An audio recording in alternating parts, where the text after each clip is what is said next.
बिस्मिल्लाहिर्रहमानिर्रहीम। अस्सलाम वालेकुम नाज़रीन, नाइट एडिशन के साथ मैं हूँ सरवत फलीम। नाज़रीन, पाकिस्तान की सियासत का हमेशा से यही तर्ज रहा कि जब जब भी हुकूमतें आई तो माँ सिवाय हलचल के पाकिस्तान को कुछ मुयसर नहीं आया। फिर इससे कोई फ़र्क नहीं पड़ता कि यहाँ पर इत्तेहादी हुकूमतें ही क्यों ना हो। मगर इस मरतबा बात मुख्तलिफ है। इस मरतबा सरहदी महाज भी है, मगर अंदरूनी सियाज महाजी जो महाजराई है उसका भी हुकूमत को सामना है। सरहदी महाज के लिए तो इस वक्त पाकिस्तान का एक बड़ा ही मजबूत डेलीगेशन कतर में रवाना हो चुका है, जो कि वहाँ पर अफगान तालिबान हुकूमत के साथ बातचीत करेगा। मगर जब तक अंदरूनी सियासी महाजराई की बात करें तो यहाँ पर बात करने के लिए कोई तैयार नहीं है। लेकिन अगर कोई छोटी सी काविश भी कर रहा है तो वहाँ पर बात बनती हुई नज़र नहीं आ रही।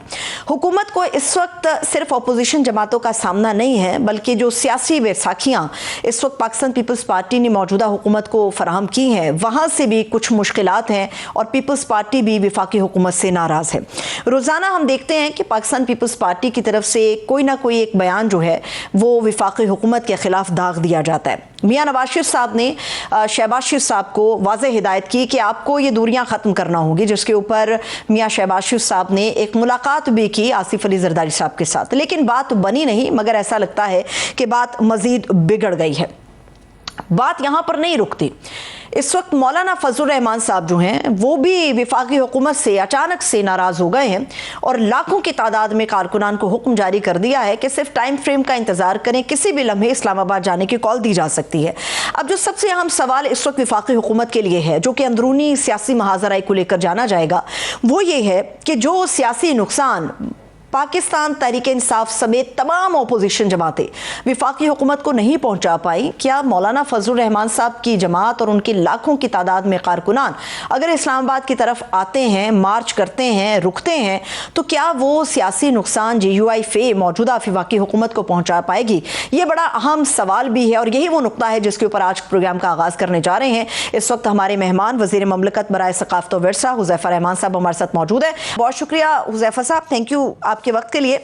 पहले तो पीपल्स पार्टी और नून लीग का मामला है, अगर आप हमें ये बता दें कि नाराजगी किसकी किसके साथ है तो ज्यादा क्लियर हो जाएगा। आप लोग पीपल्स पार्टी से नाराज हैं या पीपल्स पार्टी आपसे नाराज है? क्योंकि उनके रोजाना की बुनियाद पे शिकवे आ रहे हैं, आप लोग उनकी किसी भी बात का जवाब नहीं दे रहे, तो नाराजगी किसकी है और क्यों है? जी, जवाब हम इसलिए नहीं दे रहे। बहुत शुक्रिया सलीम साहिबा, एक तो आपने मुझे मदऊ किया इतने अहम हॉट इश्यूज पे बात करने के लिए और हुकूमत का मौक़िफ़ जानने का मौका दे रही हैं आप अपनी 92 की स्क्रीन पर मुझे। मैं आपका मशकूर हूँ जी। मैं गुजारिश ये करूंगा जी, वज़ीर-ए-आज़म साहब ने जो काबीना इजलास एक तो पिछला हुआ है, लेकिन सेकंड लास्ट जो था उसमें वादे वज़ीर-ए-आज़म साहब, कभी शहबाज साहब का स्टाइल नहीं है इस तरीके का कि वो किसी को कहें कि आई एम इंस्ट्रक्टिंग यू। वो हमेशा ये कहते हैं कि मेरी राय ये है या इसको इस तरह कर ले। लेकिन उन्होंने पीपल्स पार्टी के मामले पे तमाम काबीना मेंबरान को कहा कि मैं आप सबको हिदायत दे रहा हूँ कि आप में से किसी ने पीपल्स पार्टी के खिलाफ कोई बात नहीं करनी इस मौजू पर। एक तो उसके बाद आपने देखा कि हमारी तरफ से कोई ना बात हुई है ना की जाएगी। ज़ाहिर है अमीर की इताअत फर्ज है और इस वक्त हमारे अमीर जो है हुकूमत में वज़ीर-ए-आज़म साहब हैं, शहबाज साहब का हुक्म आ गया, बात खत्म हो गई। लेकिन बात यह कि पीपल्स पार्टी के शिकवे शिकायतें कुछ जायज़ भी हैं और कुछ ज़ाहिर है नाजायज़ तो मैं नहीं कहूँगा, लेकिन कुछ ज़ाहिर है मुमकिन है कि हमारी नज़र में वो ठीक ना हो। तो जो उनके जायज़ शिकवे हैं, वज़ीर-ए-आज़म साहब ने ऑलरेडी चेयरमैन बिलावल साहब को कहा है परसों कि उस पे वो इंशाल्लाह गौर भी करेंगे, कमेटी भी बनाएंगे और उन सारे इश्यूज को हल करेंगे। और पीपल्स पार्टी और हुकूमत के दरमियान बहुत सारी चीज़ों पे इत्तफाक भी हुआ है। जो बाकी छोटे छोटे इश्यूज हैं, पिटी इश्यूज हैं, जिस तरह बिस्प का इशू है, नहरों का मामला था, उसको हॉल्ट किया है PM साहब ने, वो भी मुस्तकबिल में बेहतर हो जाएगा। और इंशाल्लाह पीपल्स पार्टी हमारे साथ है और पीपल्स पार्टी की मुशावरत से हम बहुत सारे काम कर रहे हैं। आईनी तरमीम हमने आगे करनी है, बाकी चीजें करनी है, सारी चीजों में पीपल्स पार्टी कानून साजी जितनी भी होंगी उसमें साथ होगी हमारे। लेकिन जाहिर है कि उनका शिकवा शिकायत आती रहेगी और ये हुकूमत एक माँ की तरह होती है और माँ से औलाद हर वक्त शिकवा शिकायत ही रखती है। वो जितना अच्छा नाश्ता करा दे, जितना अच्छा खाना खिला दे, जितनी अच्छी आपके लिए बेहतरीन रिहाइश का बंदोबस्त कर ले। तो इसी तरीके से अब हम हुकूमत में हैं, पीपल्स पार्टी हमारी इलाही जरूर है लेकिन पावर फेडरल गवर्नमेंट पावर में नहीं है। तो उनके शिकवे शिकायतें जो है वो मीठी मीठी आते रहने चाहिए और हमें भी उसे मुस्बत लेना चाहिए। जब आप हुकूमत में होते हैं तो इस तरह की जिम्मेदारियां फिर आपको अदा करनी पड़ती हैं, वरना फिर आप हुकूमत छोड़ दें।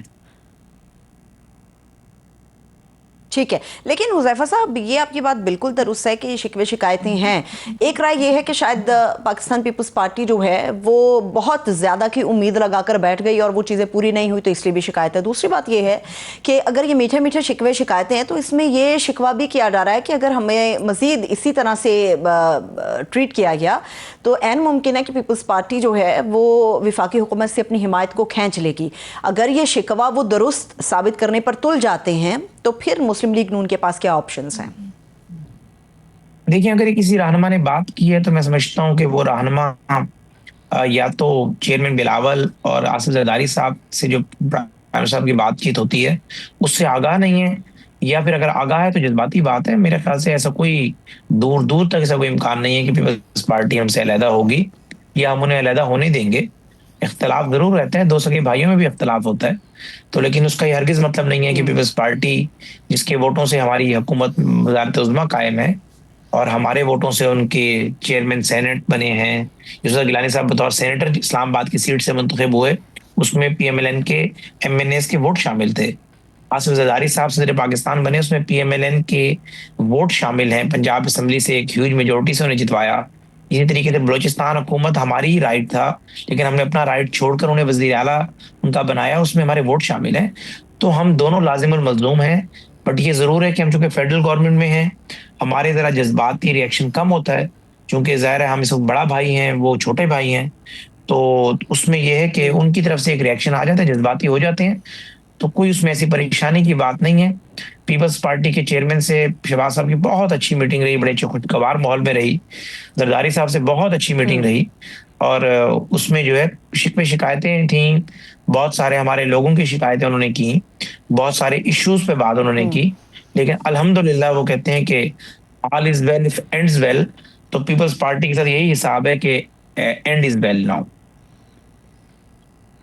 ठीक है, लेकिन क्या ऐसी वजह है, आप जिस तरह से मुस्बत गुफ्तगू कर रहे हैं हुज़ैफा साहब, बिलावल भुट्टो जरदारी साहब ने आज जो सानिया कारसाज के मौके पर स्पीच की, उन्होंने अपने लोगों से बातचीत की, उसमें उन्होंने कहा कि अगर वज़ीर-ए-आज़म पाकिस्तान शहबाज शरीफ साहब कराची आकर मजीद भी काम करते तो हमें बड़ी खुशी होगी। ये जुमला उनका नहायत ही तनकीदी था और कराची के और सिंध के हवाले से हमेशा से पीपल्स पार्टी का शिकवा रोज़े अव्वल से रहा है और आज भी बरकरार है। आज में एक मरतबा फिर से उन्होंने दोहराया है। अगर बातचीत आप लोगों की मुस्बत रही है बिलावल भुट्टो जरदारी साहब तक या आसिफ अली जरदारी साहब तक, तो क्या वजह है कि वही एक शख्स जो है वो तनकीदी लहजे में अगर शहबाज शरीफ साहब को मुखातिब करके काम के लिए दावत देते हैं तो यकीनी तौर पे इख्तलाफ तो फिर गहरा है। देखिए, मुनासिब बात नहीं है। देखिए, जो असूल और अखलाकियात और पॉलिटिकल एथिक्स का तो तकाजा ये था कि इस तरह की बात ना होती, लेकिन ज़ाहिर है पीपल्स पार्टी के कुछ लोगों में ज़रा एंगर होगा। उन्हें सक्कर हैदराबाद मोटरवे के हवाले से वो पे बड़ा एतराज़ करते थे, नाराज़ होते थे, लेकिन हमने वो भी शुरू करवा दी है काम और उसकी टेंडरिंग हो जाएगी। इसी तरीके से कराची में उनकी जो शिकवे शिकायतें हैं, वज़ीर-ए-आज़म साहब ने आइंदा चंद रोज़ में कराची का दौरा करना है। मेरे ख्याल से कराची दौरे में वो शिकवे शिकायतें भी दूर हो जाएंगी, लेकिन ये हम सब दोनों के लिए असूल लागू होता है कि जब आपने एक ही हुकूमत में रहना है, इकट्ठे बेंचेस पे बैठना है, तो आप इतनी तल्ख बातें ना करें कि बाद में एक दूसरे का सामना करना मुश्किल हो जाए। हमसे भी बसा बात हो जाता है कि मैं कोई ऐसी बात कर जाता हूँ, मेरी नदीम अफजल चंद साहब से बहुत दोस्ती है, बड़ा अच्छा ताल्लुक है, लेकिन मैंने कुछ टॉक शोज में कुछ ज़रा बंदा फ्लो में सख्त बातें कर जाता है, बाद में बंदे को एहसास होता है कि जी जो ज़ाती ताल्लुकात हैं वो मेंटेन रहने चाहिए, आप इशू बेस बात करें। तो यही बात मैं समझता हूँ कि ये असूल जो है पीपल्स पार्टी के लोगों को भी रखना चाहिए कि हमने आपस में ज़रा वो यार कोलीग्स, तो हमें एक दूसरे के मुतालिक ऐसी बात नहीं करनी चाहिए जिसका बाद में दिफा भी मुश्किल हो और एक दूसरे से ज़ाती ताल्लुक भी मुतासिर हो और आप जो है एक दूसरे की आंखों का सामना ना कर सकें। ठीक है, मैं बहुत सारी बातें तो आपसे नहीं हुज़ैफा साहब पूछूंगी, जाहिर सी बात है कि वो आप लोगों की आपस के मामलात थे जिसे अभी तक पीपल्स पार्टी ने अपने दीगर एमएनएज एमपीएस तक भी नहीं पहुंचाया, तो डेफिनेटली वो कुछ अहम मामले होंगे। लेकिन मैं ये चाह रही हूँ कि अगर आप हमें ये सिर्फ बता दें कि पीपल्स पार्टी की नाराज़गी है किस बुनियाद के ऊपर, आप लोगों के साथ पोलिटिकली वो ट्रस्ट करना उनको मुनासिब नहीं लग रहा, पॉलिसीज़ के ऊपर वफाकी हुकूमत के साथ इख्तलाफ है, वजारतों के ऊपर इख्तलाफ है, अगर आप हमें कुछ क्लियर करेंगे तो हमें बहुत सारी चीज़ों का आइडिया हो जाएगा कि पीपल्स पार्टी की नाराजगी बेसिकली किस बुनियाद के ऊपर है। ये बहुत शुक्रिया तिलवत। मैं इसलिए आपको गुजारिश करूंगा कि मेरी बहनों जैसी हैं आप, चूंकि आप मुझे बार बार प्रोब और इंस्टिगेट कर रही हैं कि मैं बताऊं, तो सिर्फ मैं इसलिए ये बात बता रहा हूँ, इसकी वजाहत भी साथ ही कर रहा हूँ, कहीं ये उस इंप्रेशन ना जाए कि शायद मैं कोई उन पे चार्जशीट लगा रहा हूँ। एक पहली बात है, पीपल्स पार्टी को जो सबसे ज्यादा शिकवे शिकायतें हैं हमसे, एतराज के जो तहफुजात हैं वो पंजाब के हवाले से हैं। वो ये समझते हैं कि पंजाब में उन्हें माकूल शेयर नहीं दिया जाता। नदीम अफजल चंद साहब का हल्का है, कायरा साहब का हल्का है, गिलानी साहिबान के बेटों के हल्के हैं। उनका ये नुक्ते नजर है कि मुजफ्फरगढ़ की 2 सीट्स हैं, वो समझते हैं कि हमें जिन हलकों में इसी तरीके से हमारे एक और भाई साहिवाल से हैं उनका हल्का हो गया, तो ये सारे हलकों में वो समझते हैं कि हमारा हक है, हमें इंडिपेंडेंट ग्रांट मिलनी चाहिए, यहाँ के इंतजामी अफसरान हमारी मर्जी से लगने चाहिए और पंजाब में हमें स्पेस मिलनी चाहिए। और वो ये कहते हैं कि अगर सिंध में भी आप स्पेस लेना चाहते हैं, अगर कहीं आपका बंदा इतना मौसर अंदाज में जीता हुआ है या रनर अप था, तो हम उसे स्पेस देने को तैयार हैं, लेकिन आप हमें पंजाब में स्पेस दें। हसन मुर्सा साहब वगैरह सारे लोग यही बात करते हैं।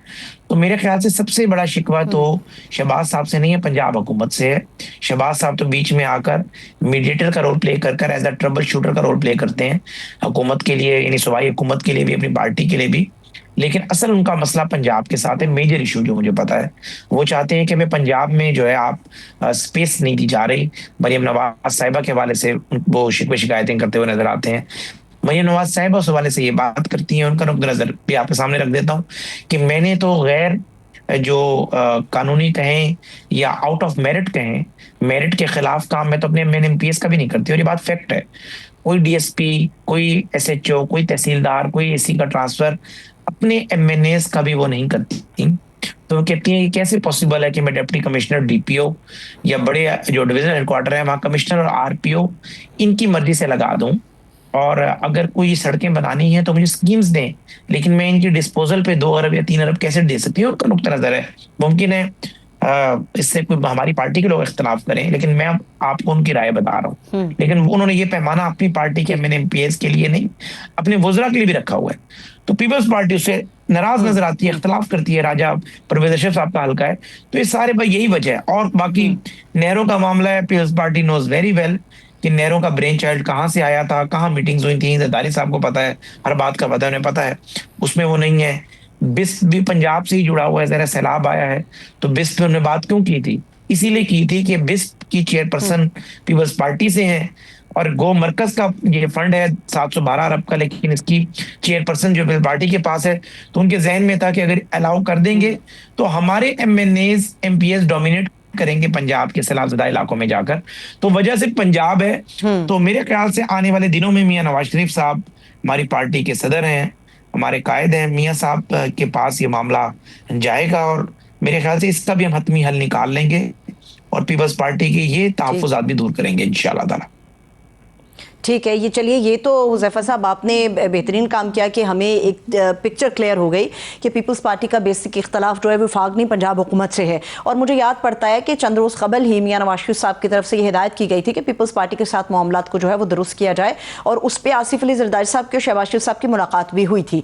अब अगर सिर्फ पंजाब की हद तक इख्तलाफ है तो ये दिसंबर के आखिरी हफ्ते के हवाले से बाई इलेक्शन का जो मामला है उसमें तो इस झगड़े से, इस इख्तलाफ से पहले ये तय था कि नून लीग और पीपल्स पार्टी मिलके एक दूसरे के कैंडिडेट को सपोर्ट करेगी। अब आपको लगता है कि सूरत हाल ऐसी बन सकती है कि पीपल्स पार्टी इस इत्तेहाद से निकल जाए कि नहीं जी आप अपने कैंडिडेट को सपोर्ट करेंगे, हम अपने को करेंगे, क्योंकि बेसिक इख्तलाफ तो पावर शेयरिंग का है, पंजाब के अंदर हिस्सेदारी का है। जी बहुत शुक्रिया हजरत, आपने माशाल्लाह बड़ा आप तहकीक करके आई बैठी हैं, और बड़े आप माशाल्लाह अच्छे सवालात कर रही हैं, और बड़े अहम मामलात हैं। आमतौर पे टीवी चैनल्स पे उस तरह डिस्कस नहीं हो रही है। ये बड़ा अहम मामला है जो आपने डिस्कस किया हमारे और उनके दरमियान, ये तनाव बढ़ने का या तनाव कम होने का। पहली बात तो ये कि 4 एमएनए के ऐसे हल्के हैं जो पीपल्स पार्टी कहती है हमें दिए जाएं। एक वो कहती है डेरा गाजी खान वाला हल्का NA-185, वो कहती है कि आपका कैंडिडेट जो था वो आजाद खुद हो गया था, ड्यू टू सम रीजन उसने कहा था मैं आजाद इलेक्शन लड़ता हूँ। लेकिन जो रनर अप था पीटीआई के मुकाबले में, वो तीसरे नंबर पे उनका कैंडिडेट बना अपनी पार्टी का, लेकिन वो कहती चूंकि टिकट हमारी थी तो हमारा तीसरा दूसरा तस्वुर होगा। आपका जो दूसरे नंबर पे जो आजाद था, वो आजाद जो है, आप अगर आज कह रहे हैं कि वो नून का हिस्सा है, नून का एमपी है, तो हम इसको नहीं मानते। एक दूसरा, वो मुजफ्फरगढ़ के एक हल्के की बात करते हैं, सियाल साहब का जो हल्का है, वो कहते हैं कि हमारा एमएनए रनर अप है, वहां कोई इख्तलाफ नहीं, हम कहते हैं ठीक है जी आप ले लें टिकट। तीसरा जो हल्का है, वो कहते हैं कि चित्राल में जो है, वो कहते हैं कि हमारा कैंडिडेट जो है वो रनर अप है, आप उसको दें। तो ये तीन हल्के ऐसे हैं, चित्राल में जरा कम इख्तलाफ है, उस पर भी जरा डिफरेंस दूर हो जाएंगे। मुजफ्फरगढ़ में तो है ही नहीं इख्तलाफ, पार्टी का राइट है, लेकिन जो डीजी खान वाला हल्का है उसकी हद तक इख्तलाफ जरूर है। और हम समझते हैं कि पीएमएलएन के कैंडिडेट को पीपल्स पार्टी सपोर्ट करे, और वहां पीपल्स पार्टी कहती है नहीं, हमारे कैंडिडेट को आप सपोर्ट करें, क्योंकि आपका तो कैंडिडेट ही नहीं था। 8 फरवरी 2024 को जो कैंडिडेट था वो तो आजाद था, आजाद कैंडिडेट रनर अप बना, तो रनर अप तीसरे नंबर वाला जो है वो टिकट होल्डर रनर अप है, वो पीपल्स पार्टी का बंदा है। ऐसी सूरत हाल में अगर पीपल्स पार्टी इस पे एतराज करती है, नाराज होती है, तो नुकसान उन्हें होगा, क्योंकि 3 एमएनए के हलकों में हम कंप्रोमाइज करेंगे उनके लिए। तो मैं समझता हूँ कि पीपल्स पार्टी ना ऐसा करेगी, ना उन्हें करना चाहिए। और मेरे ख्याल से ये वाला मामला भी हम बैठ के सेटल कर लेंगे। ये तहाज जारी रहेगा जो पीडीएम दौर से शुरू हुआ था, जहां पर जिसका जो रनर अप है वो इलेक्शन लड़ेगा, और हम अपनी बात इंशाल्लाह उन्हें बावर भी करा देंगे। और ये रिकॉर्ड और फैक्ट से साबित भी हो जाएगी कि डेरा गाजी खान वाले हल्के से वो कैंडिडेट जो रनर अप है वो आजाद नहीं था, वो हमारा था। बाद में उसने नूंडी को ज्वाइन किया बतौर एमपी, एमपी भी लड़ा था, एमएनए भी लड़ा था। तो इसलिए जो है मेरे ख्याल से ये भी आगे चलेगा, और पीपल्स पार्टी और हम जिमनी इलेक्शन इकट्ठे लड़ेंगे, और इस हल्के की हद तक पीपल्स पार्टी हमारी राय से सहमत हो जाएगी। यानी कि आप काफ़ी ज़्यादा पुरुमीद भी हैं कि चीज़ें हल होनी चाहिए, और हम भी समझते हैं कि जितना हमें कशीदगी का सामना बॉर्डर पर है, हमारे अंदरूनी हालात जो हैं वो बेहतर और साजगार होने चाहिए, और आइंदा आने वाले दिनों में हम ये देख भी सकते हैं। अब आ जाते हैं मौलाना फजलुर रहमान साहब के ऊपर। हुज़ैफा साहब, पीपल्स पार्टी के साथ तो मामला आप दुरुस्त कर ही लेंगे, लेकिन मौलाना फजलुर रहमान साहब से और उनके लीडरान से मेरी गुज़श्ता रोज़ बात हुई, हाफिज़ हमदुल्ला साहब से मेरी बात हुई, सेनेटर कामरान मुर्तज़ा साहब से बात हुई, और ख़ुद मौलाना फजलुर रहमान साहब ने जो शाह महमूद कॉन्फ्रेंस के अंदर ये स्टेटमेंट दिया, या मैं कहूं कि ऐलान किया कि कारकुन इस्लामाबाद जाने की तैयारी पकड़ें। अगर मौलाना साहब अपने तहफ़्फ़ुज़ात को लेकर इस्लामाबाद आ जाते हैं तो उनके साथ फिर आप लोग अपने मामला किस तरह से सेटल करेंगे? देखिए, हैरानी की बात है कि मौलाना साहब हमारे बुजुर्ग हैं और अच्छे आदमी हैं, नेक आदमी हैं, और हमेशा उन्होंने जमहूरियत की मजबूती के लिए रोल प्ले किया है। सबसे उनकी जो खूबी है वो यही है कि वो अपने जितने भी लोगों को इकट्ठा कर लेकर आते हैं, उनके लोग जत्था नहीं होते, डिसिप्लिन आकर बैठते हैं, अपनी बात करते हैं, चले जाते हैं। लेकिन मुझे ये हैरानी जरूर हो रही है कि मौलाना साहब और हम तो, और पीपल्स पार्टी और एएनपी, हम तो मिलकर वजीर आला ला रहे थे केपीके में, मौलाना साहब के भाई लीड कर रहे थे, कोर्ट्स में भी उन्होंने उसको फॉलो किया, लेकिन अचानक से उनका लबो लहजा चेंज हुआ, उन्हें सड़कों पे आने की बात की, जो कि हैरानी की बात है। और इसकी गहराई में मैं तो अभी तक नहीं जा सका, आप भी जाएं, मैं भी जाने की कोशिश करूंगा, और हम मौलाना साहब को मनाने की कोशिश भी करेंगे। देखिए, अगर मौलाना साहब सड़कों पर आते हैं और इस्लामाबाद आकर बैठ जाते हैं, तो मौलाना साहब और पीटीआई में जमीन आसमान का फर्क है, हमें फर्क पड़ेगा। और मौलाना साहब के पास बड़े डिसिप्लिन लोग हैं, लाखों के ज़रा उनके मदारिस में लोग जो वो पढ़ रहे हैं, तालिब इल्म हैं, अगर वो सारे लोग जो है लाखों नहीं हजारों भी आते हैं, तो मौलाना साहब से कन्फ्रंटेशन मैं समझता हूँ ना हम मोल लेना चाहेंगे और ना मोल लेंगे। हम कोशिश करेंगे कि उन्हें किसी ना किसी तरीके से राजी करें, और वो एक डेमोक्रेट आदमी है, ज़ाहिर है जो उनकी बात दलील पे मबनी होगी उस बात को हम लेंगे और उसे लेकर आगे चलेंगे। लेकिन अगर आप मुझसे पूछें कि जी अगर मौलाना साहब राजी नहीं होते तो जी हमारी हुकूमत के लिए मुश्किलात पैदा होंगी, और मैं अगर आपसे कहूँ कि नहीं जी कोई मुश्किलात नहीं हुई, देखिए पीटीआई का मसला तो ये है कि स्ट्रीट पावर अगर उनके साथ है तो उस तरीके से वो उसको ट्रांसलेट करके अपने साथ नहीं ला पाते। अगर मुझसे आप हुकूमत का नुक्ते नजर पूछेंगे, मैं समझूंगा उनके पास स्ट्रीट पावर रह नहीं गई उस तरीके से। अगर स्ट्रीट पावर पीटीआई के पास भी हो, 50,000 या लाख बंदा इस्लामाबाद आकर बैठ जाए, तो मुझे आप ये बताएं कि आपको पता है कि जो आपकी इकोनॉमिक स्टेबिलिटी है is directly proportional with the political stability. अगर आपकी पॉलिटिकल स्टेबिलिटी नहीं होगी तो इकोनॉमिक स्टेबिलिटी भी नहीं होगी। तो इन लोगों का आप क्या करेंगे? 50-60,000। पीटीआई का मसला तो यही रहा कि जब भी उन्होंने पंजाब में कॉल दी, जो भी उनका लेम एक्सक्यूज है, बीइंग डेविल्स एडवोकेट, वो कहते हैं पुलिस घर में घुसा देते हैं, लोग डर के मारे नहीं निकलते। केपीके से जो लोग आए वो 5-8 हजार लोग थे, वो सारे पेड थे या सरकारी लोग थे, वो भी चले गए।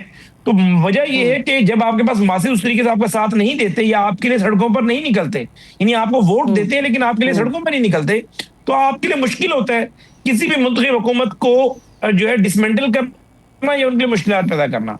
लेकिन मौलाना फजलुर रहमान मैं आपकी इस बात काम से के मुत्तफिक माहिर हूं। हैं, वो बंदे इकट्ठे कर सकते हैं जी। ठीक है, तो इसलिए हम जो है ठीक है, कोशिश लेकिन मैं करेंगे कतई मौलाना कलामी की साहब माफी की मिन्नत चाहूंगी। अदा करके उन्हें मनाएंगे। लेकिन जो डिमांड्स हैं, जो मेरी कामरान मुर्तज़ा साहब से बात हुई या हाफिज़ हमदुल्ला साहब से बात हुई, हुज़ैफा साहब, उनकी जो डिमांड्स हैं मौलाना फजलुर रहमान साहब की, वो ज़रा मैं आपके सामने रख देती हूँ, तो उस पर फिर आप मुझे अगर क्लियर कर सकें कि आप लोग उनको मना सकेंगे या नहीं मना सकेंगे। एक तो अफगानिस्तान के साथ जो डायलॉग वाला मामला है, उसके ऊपर मौलाना साहब का बड़ा सख्त किस्म का स्टैंस है। गो के ख्वाजा आसिफ साहब की क़यादत में एक वफ्द रवाना हो चुका, वहाँ पहुँच भी चुका और आज मुज़ाकरात का पहला दौर भी होने जा रहा है। उसके ऊपर उनके तहफ़्फ़ुज़ात हैं, बातचीत करके मामले को हल किया जाए, लेकिन वहाँ पर जो ऑपरेशन चल रहा है उसकी मुखालफत है। दूसरी जो उनका मामला है वो ये कहते हैं कि जी 2024 का इलेक्शन ही धांधली वाला था, अब दोबारा से इलेक्शन में जाया जाए। तीसरी बात यह है कि वो जमहूरियत की बात कर रहे हैं, वो पार्लियामेंट की बात कर रहे हैं और वो कह रहे हैं कि इस हुकूमत को हम चलता करें। अब ये तीनों बड़े सख्त किस्म के मुतालबात हैं, इसके ऊपर आप किस तरह से मौलाना साहब या उनकी पार्टी को राजी करने की कोशिश करेंगे? ये तो बड़े हार्ड किस्म के स्टांस हैं उनके। नहीं, 3 मामलात हैं मेरे ख्याल से। अगर ज़ाहिर है हमारी जो हुकूमत की तरफ से लोग गए हैं वो भी बेस्ट नेगोशिएटर्स हैं, लेकिन मुझे अगर ये टास्क देगी हुकूमत, ये मेरे ज़िम्मे लगेगा तो बड़ी आसानी से हल हो सकते हैं। पहली बात तो ये है कि नो डाउट अफगानिस्तान इशू पे मौलाना फजलुर रहमान एक अथॉरिटी हैं। उनके वालिद के मदरसे में, उनके वालिद के पास, और जो हकानी साहब का जो मदरसा था, हकानी साहब के मदरसे में ये लोग पढ़ते रहे। हकानी साहब जो है बराह रास्त इनके वालिद के शागिर्द थे मुफ्ती मुनीब साहब के, तो ज़हर आपस में जुड़े हुए हैं। अकोड़ा फटक को आप ज़हर डेरा इस्माइल खान से अलग नहीं समझ सकते। ज़हर बाद में इख्तलाफात ज़रूर हुए, हकानी जो मदरसा था उनका और मौलाना फजलुर रहमान साहब को, उन्होंने अपनी जीओआई बना ली, इन्होंने अपनी जीओआई बना ली। लेकिन मौलाना फजलुर रहमान साहब का बड़ा असर है अफगान तालिबान पर। वो इनके कुछ शागिर्द रहे हैं, कुछ इनकी बहुत इज्जत करते हैं। लेकिन अहम बात यह है कि मौलाना साहब का सबसे ज्यादा जो ताल्लुक है वो ज़ाहिर है, बल्कि पाकिस्तान में जितने भी उलमा कराम हैं या पाकिस्तान की एस्टेब्लिशमेंट है, वो हकानी नेटवर्क से रहा। हकानी नेटवर्क को जो है अपनी जिंदगी में जलालुद्दीन हकानी साहब हेड करते रहे। उनकी लंबा अरसा जो है अलालत के बाद उनकी डेथ हुई, तो फिर उनके भाई हाजी खलीलुद्दीन हकानी ने उसको हेड किया, और जलालुद्दीन हकानी के बेटे जो है नसीरुद्दीन हकानी, जिनको इस्लामाबाद में जो है उनकी डेथ हो गई थी, असैसिनेशन हो गई थी। इसी तरीके से सिराजुद्दीन हकानी जितना अरसा भी ये मिल्लत इस्लामिया अफगानिस्तान, मिल्लत इस्लामिया अफगानिस्तान, और यानी जो तालिबान इसको नाम देती है इमारत इस्लामिया अफगानिस्तान का, वो उसके सिपहसालार रहे, आज के लिए उनके वजीर दाखिला हैं। तो वो बेसिकली उनका बहुत झुकाव है मौलाना फजलुर रहमान साहब की तरफ। और इस वक्त सिराजुद्दीन हकानी साहब भी कोई खुश नहीं है मुल्ला हिब्बतुल्लाह से, और वो भी पाकिस्तान के खिलाफ जो अफगान रजीम आलाकार बना हुआ है हिंदुस्तान का, वो उसे पसंद नहीं कर रहे। और उन्होंने इस हवाले से एक तकरीर भी की है। तो मौलाना फजलुर रहमान साहब अगर सिराजुद्दीन हकानी साहब के साथ खड़े होंगे तो सिराजुद्दीन हकानी साहब हमारे साथ खड़े होंगे, और अगर मौलाना साहब उन्हें इस बात पे राजी कर लेंगे कि भी आपने सरजमीन इस्तेमाल ना होने दें, तो हमें तो अफगानियों से प्यारा तो कोई नहीं है। हमें जो हमारे लिए जिस तरह पख्तून है वैसे ही अफगानी है, हमारे तो दिल के हमेशा करीब रहे, हमने तो इनकी मेजबानी की है हमेशा से, इनके साथ मोहब्बत प्यार किया। आज अफगान जितने भी गुजरा हैं, इनकी फैमिलीज, इनकी बीवी बच्चे पेशावर में रहे, कराची में रहे हैं ना, यहीं छुपे रहे। तो हमने तो इनके साथ वो सलूक किए जो एक जंग के अदवार में कोई भी हमसाया अपने हमसाए के बच्चों के साथ करता है। इनके बच्चे बीवी के साथ हमने अच्छा सलूक किया। तो ये मामला हल हो सकता है, भी तो यही बात कर रही है ना, उसकी लीड ले सकते हैं। पीटीआई भी तो यही बात कर रही है जिसके लिए आप मौलाना साहब की हामी भर रहे हैं। पीटीआई भी तो यही बात कर रही है, फिर मौलाना साहब के लिए मुस्बत रवैया और पीटीआई के लिए मनफी क्यों? हाँ, बड़ा आपने लॉजिकल सवाल किया कि जो बात आप मौलाना साहब को जो मार्जिन दे रहे हैं पीटीआई को क्यों नहीं दे रहे। पहली बात तो ये कि पीटीआई जो है वो कहते हैं तू कौन जी मैं खामखा वाली बात है। बानी तहरीक इंसाफ ने स्टेटमेंट दिया, मुझे पेरोल पे रिहा कर दे, मैं अफगानी वाले इशू हल कर देता हूँ। ये मुझे शर्म आती है कि आप इस तरीके से इस आवाम को बेवकूफ समझते हैं। 4.25 साल आपने बतौर वजीर आज़म बेवकूफ बनाए रखा सबको। यानी 13 साल से आपकी केपीके में हुकूमत है और सबसे बदतरीन हालात इन 13 सालों में हुए हैं। आपके होते हुए 250 एपीएस के बच्चे शहीद हो गए। आपका अपना वजीर आला जो है वो डेरा इस्माइल खान में मगरिब के बाद सी पैक रूट से वापस इस्लामाबाद नहीं आ सकता। तालिबान नाके लगा देते हैं, क्योंकि मुत्तअद्दिद अजला में थानों पे तालिबान कब्जे कर लेते हैं। आपके अपने केपीके में वो आपको घुसने नहीं दे रहे, आपकी हुकूमत तालिबान चलने नहीं दे रहे। आपकी एमपीएम मैनेजर ने मफलूज किया हुआ है। आपकी अपनी पार्टी का एक एमपी ने अगवा कर लिया था। आपके अपने करीबी तरीन एक एमएनए के करीबी अजीज थे, सेशन जज, जो अगवा हो गए थे, और आप कह रहे हैं कि जी मैं मसला जाकर हल करा दूं। शर्म आती है। मकसद ये कि वो शख्स है जिसके अपने पास पता नहीं अकल है या नहीं, ये समझते हैं कि कौन बेवकूफ है। यानी आपको ऑपरेशन राह रास्त और ऑपरेशन राह निजात के बाद एक पुरअमन, यानी कंपैरेटिवली पुरअमन केपीके मिला था, लेकिन आपने 13 से लेकर 25 तक आज केपीके दहशतगर्दी से ज्यादा मुतासिर होने वाला सबसे बड़ा सूबा है। और उसका बानी ये कह रहे हैं कि मुझे पेरोल पे रिहा कर दे, मैं इनसे बात कर लूंगा। इख्तलाफी तहरीक इंसाफ से यही है कि आपने ना अपने सूबे में सीटीडी की इस्दादेकार बढ़ाई, ना आपने वॉर अगेंस्ट टेररिज्म के हवाले से अपनी नई फोर्स खड़ी की, ना आपके सूबे में लॉ एंड ऑर्डर है। आपके डीपीओज आरपीओज ने हाथ खड़े किए हुए हैं कि हम इन तालिबान से लड़ भी नहीं सकते। डेरा गाजी खान बॉर्डर है डेरा इस्माइल खान का। हमारा एक डीपीओ था सैयद अली, पिछले 1.5 साल डीजी खान का डीपीओ रहा, उसने 1.5 साल डीजी खान में इन तालिबान को घुसने नहीं दिया। 28 से ज्यादा तालिबान डेरा गाजी खान तौसा बॉर्डर के ऊपर जानू वासिल हुए। मकसद कहने का ये कि तुम अपना घर ठीक नहीं कर सकते, दूसरों का घर ठीक करोगे नहीं। अपनी तो सुलह कर लो पहले तालिबान के साथ, ताकि केपीके में वो दहशतगर्दी की कार्रवाइयां ठीक कर लें। हमारी सुलह कराने चले। आखिरी सवाल, वक्त खत्म हो गया, वक्त खत्म हुआ। एक आखिरी सवाल, पहले तो जो आप हुज़ैफा साहब पेरोल के हवाले से बात कर रहे हैं, बैरिस्टर सैफ ने ये गुफ्तगू ज़रूर की है, मगर पीटीआई ने ऑफिशियली इस किस्म के बयान की मेरी नाकिस जो रिसर्च है उसके अंदर इसकी तस्दीक नहीं की। दूसरी बात यह है कि एक जमहूरी तरीके से अगर सीएम तब्दील हुआ है खैबर पख्तूनख्वा में, तो सबसे ज़्यादा तनकीद मुस्लिम लीग नून कर रही है। क्यों कर रहे हैं आप लोग तनकीद इतनी? नहीं, देखिए मैं दो बातें करता हूँ। एक तो इसके हवाले से मैं समझता हूँ सियासी चूक हुई है थोड़ी सी। केपीके चैप्टर ने कोई सही रिपोर्टें नहीं दी, ना पीपल्स पार्टी वालों को दी, ना हमें दी नून को, ना जीओएफए को दी, ना एएनपीए को दी। भाई 1.5 साल में ना किसी एमपीए को आपने बात की, ना कोई 20-22 बंदों का जो आजाद लोगों का गिरोह था, ना वो इस तरफ आने को तैयार था। तो इनकी अपनी रसाकुशी चलने देते। बानी तहरीक इंसाफ ने बैठे बैठे अपना एक मुस्तहकम वजीर आला को कहा घर चले जाओ। 5-8 घंटे इनकी अपनी पार्टी के अंदर इंतशार स्टार्ट हो गया था। व्हाट्सएप ग्रुपों में आपस में एक दूसरे को गालम गलौज शुरू हो गए थे। बीच में हमने सुहेल अफरीदी वाला काम डाल दिया और उसे हम फिर रोक भी नहीं सके, नया बंदा बना भी नहीं सके। अदालती बैटल इंतहाई कमजोर लड़ी गई। हालांकि हाई कोर्ट में बात एस्टेब्लिश की जा सकती थी कि भाई स्पीकर ने शेड्यूल पहले जारी किया, इस्तीफा बाद में एक्सेप्ट हुआ, ये हो ही नहीं सकता। लेकिन मेरे ख्याल से हमें अच्छी सियासी मूव्स करनी चाहिए। सुहेल अफरीदी अगर मरकज की बात नहीं मानेगा, ऑपरेशन में रुकावट डालेगा, तो फिर हम आनी हाथों से निपटेंगे। जो कानून का आनी हाथ है, जिस सेक्शन अफसर के नोटिफिकेशन से वजीर आला बने, उस सेक्शन अफसर के नोटिफिकेशन से वो घर भी जा सकते हैं। हम ऑपरेशन में रुकावट बर्दाश्त नहीं करेंगे। लेकिन अगर इनका आपस में सियासी मूव चल रही है, वजीर आला मैं कहता हूँ सुहेल अफरीदी को भी चेंज करके कर दे। बानी तहरीक इंसाफ इस तरह के फैसलों से अपनी पार्टी को कमजोर कर रहा है। आज अलीमीन गंडापुर से नाराज है, तभी जाकर डेरा इस्माइल खान बैठा हुआ है। बिल्कुल, ये क्लियर हो गया कि अगर ऑपरेशन में रुकावट डाली जाएगी तो वो किसी तौर बर्दाश्त नहीं की जाएगी और कानून के जो आहनी हाथ हैं उन्हीं के जरिए निपटा जाएगा। बहुत शुक्रिया, thank you so much. Huzaifa Rahman साहब मौजूद है, एक छोटा सा ब्रेक लेते हैं, आप लोग हमारे साथ रहिएगा।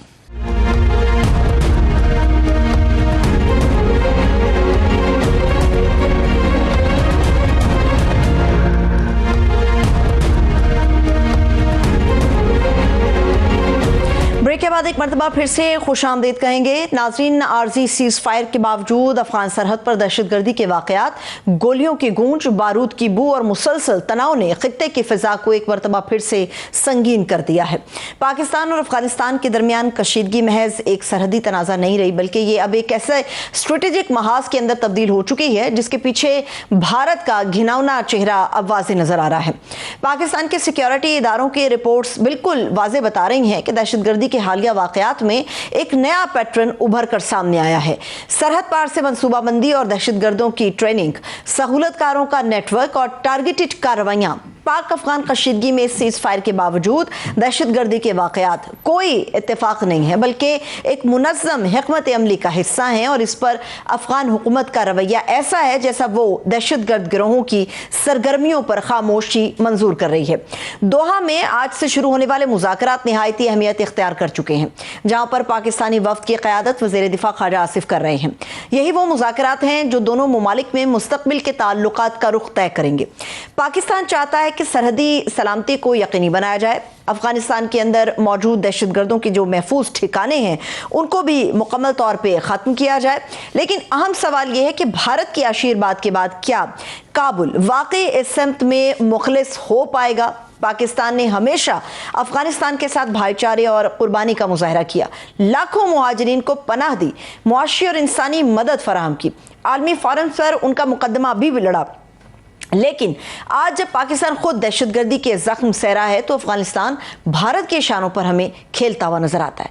ये सिर्फ एहसान फरामोशी नहीं है, बल्कि ये खतरनाक प्रॉक्सी पॉलिसी का शाखसाना है, जहां पर भारत का ना सिर्फ अपने मफादात के लिए अफगान सरजमीन को इस्तेमाल करना है, बल्कि खुद भी पाकिस्तान के खिलाफ दोबारा से जंग छेड़ने की बातें कर रहा है, जिस पर फील्ड मार्शल सैयद आसिम मुनीर ने दो टोक अंदाज में ये वाज़ेह कर दिया है कि अगर भारत ने दोबारा से जारियत की तो इस बार जवाब तवक्कुआत से कहीं ज्यादा सख्त होगा।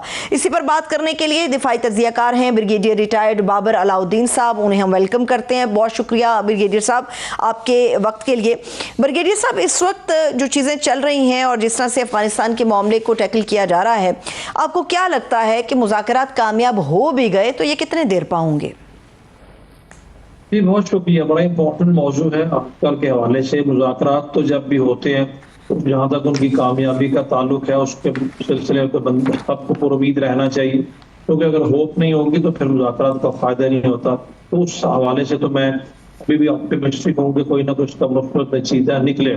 तो इसलिए निकलेगा और निकलना भी इसलिए चाहिए कि अफगानिस्तान के लिए यही बेहतर है। अफगानिस्तान को और वहाँ के रजीम को इस बात की समझ आ जानी चाहिए कि हिंदुस्तान से उनको कुछ नहीं मिलने वाला। पाकिस्तान के साथ वो एक बहुत लंबी सरहद शेयर करते हैं। पाकिस्तान और अफगानिस्तान दो बरादर इस्लामी मुल्क हैं और आपने एहसानात का जिक्र किया। पाकिस्तान के अफगानिस्तान के ऊपर एहसानात की बहुत लंबी लिस्ट है। हम कहते हैं कि उन एहसानात को भी पहले आप पीछे रखते हैं, अपने अवाम की बेहतरी की खातिर आप इस कशीदा सूरत हाल को मजीद कशीदा मत होने दें। और दुनिया को भी हम ये बावर कराने की कोशिश कर रहे हैं कि इस सूरत हाल से न सिर्फ खिता बल्कि आलमी अमन को बहुत सीरियस खतरा है, क्योंकि हिंदुस्तान के इस रवैये और हिंदुस्तान की इस पॉलिसी की वजह से एक पूरी की पूरी प्रॉक्सी के तौर पर उभर के सामने आ रही है। देखिए ममालिक में दूसरे ममालिक की प्रॉक्सीज की मिसालें तो मिलती हैं, लेकिन एक पूरे का पूरा मुल्क जो है एक रजीम की वजह से एक प्रॉक्सी की सूरत हाल में तब्दील हो जाए, ये कभी नहीं देखा गया और ये बहुत डेंजरस होता है। इस वक्त अफगानिस्तान में यही सूरत हाल है और अफगानिस्तान की तरफ से पाकिस्तान के खिलाफ गुज़श्ता चंद दिनों से होने वाली मुस्तकिल जारी है। तो बिला इश्तियाल जो फायरिंग है उससे खित्ते की सूरत हाल मजीद कशीदा हो चुकी है।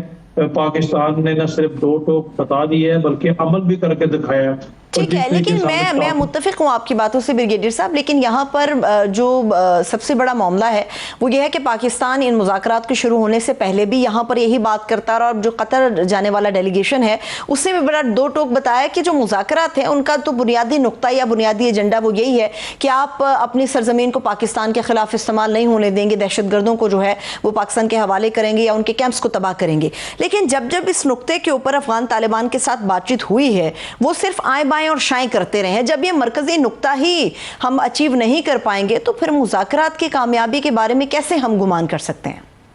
जी वाकई नुक्ता एक ही है, क्योंकि हमारा अफगानिस्तान जिसके अलावा तो कोई तनाज़ ही नहीं है। अफगानिस्तान के साथ हमारे कभी भी ताल्लुकात इस तक कशीदा रहे नहीं। एक ही नुक्ता है, उसी नुक्ते के ऊपर पाकिस्तान की उनसे शिकायत रही है। उसी शिकायत को वो सुनते जरूर है लेकिन उस पर अमल करने से कासिर है। और वो नुक्ता ये है कि अपनी सरजमीन को पाकिस्तान के खिलाफ इस्तेमाल मत होने दें। और अगर इस नुक्ते पर इत्तेफाक नहीं होता तो मैं आपकी बात इत्तेफाक करता हूँ कि फिर तो मुज़ाकरात का फायदा कोई नहीं है।